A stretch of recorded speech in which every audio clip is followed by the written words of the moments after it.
everybody! This is a book about Mary Blair, and it's called Pocket Full of Colors, The Magical World of Mary Blair, Disney Artist Extraordinaire. And this book is by Amy Guglielmo and Jacqueline Tourville and illustrated by Bridget Barringer. Under a wide blue sky, on a red dirt road, in a lemon yellow house, there lived a little girl named Mary. Other children collected marbles or dolls, but Mary collected colors of every shade and every hue. One day, Mary's parents announced that they were moving out west. As she waved goodbye to the yellow house, Mary tucked her friend Lemon in her pocket. Mary would miss the happy home, but she had new colors to collect. Driving across the sun-bleached desert, Mary spied russet, taupe, and sienna. When she arrived in California, she glimpsed the azure ocean and found groves of golden fruit dripping from viridian trees. In the city, she discovered steel gray buildings and mauve-tinted skies. Mary opened her sketchbook. She mixed her paints. She would save these shades for just the right time. When she was older, Mary went to art school. She met Lee. He showed her rosy pink and blushing red. She kept those colors in her heart. Together, Mary and Lee painted rainbows. But it was the Great Depression, and people were poor. No one was buying rainbows, except one place. Mary landed a job at Walt Disney Studios, one of the first women ever to be hired. Finally, a place for her colors to run and dance and play as they pleased. But on her first day of work, the men in charge didn't want to talk about cerulean or celadon or cerise. They were only interested in black and white. Mary was told to follow the rules. She tried, but her colors were too vivid, too wild. When Mary turned in her work, all her ideas were rejected. Twinkling emerald skies? The men turned them blue. Magenta horses that could fly? The men made them brown and put them in a stable. Peach giraffes with tangerine spots? Her bosses just shook their heads. They didn't know what to make of her art. But Walt, the man who owned the company, did. He loved her colors so much, he asked Mary to join him on a trip to South America to meet some new ones. Mary delighted in the colors of Brazil, Argentina, and Peru. She worked hard to capture the vibrant scenery. When it was time to go home, Mary's bags burst with fuchsia, teal, aquamarine, indigo, lime green, and banana yellow.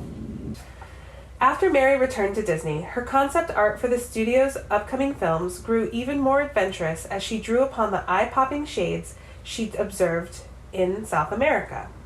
Cinderella needed a teal pumpkin coach. The caterpillar in Alice in Wonderland could only be aquamarine, and the mermaids in Peter Pan simply had to be lime green. This time, some of Mary's ideas were accepted, but most of her art was still considered too modern, too abstract, and just not right. Mary's colors encouraged her to leave the men with their black lines and strict rules. So she did. Mary quickly found new work designing advertisements, illustrating picture books for children, and creating sets for plays and television commercials. She enjoyed the freedom of these new jobs. But Mary missed Walt. Then one day, out of the blue, her phone rang. It was Walt. "Mary, I have a project for you. I need your wild and beautiful colors." His voice boomed. Walt explained his idea to build a magical ride that would teach people about cultures from around the world. The ride had to be full of color, which meant there was only one person for the job. "Mary, you know about colors I've never even heard of before." Mary smiled. And then she frowned, as she remembered the rules and the lines and the men in charge who didn't understand her colors or her style of art. There was only one way to answer. "Yes," said Mary. But her yes came with a condition. This time, Mary wanted to be the one in charge. Walt welcomed her aboard. Mary's paint seemed to sparkle when she hung up the phone. She had never been to places like China or Morocco or Kathmandu, but her colors had. Sitting down to work, she squeezed out dabs of paint. Lemon yellow, aquamarine and azure, mauve and taupe and tangerine, russet, sienna, and steel gray.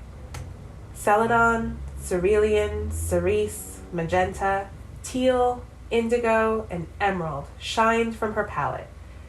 And when she picked up her brush, the colors Mary had so carefully collected all her life took her on a trip around the globe. When the work was done and the ride opened, people gasped in awe.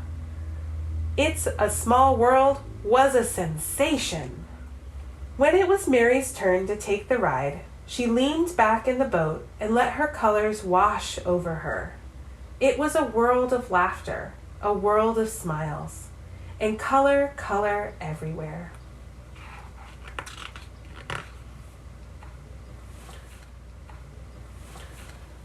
Author's note.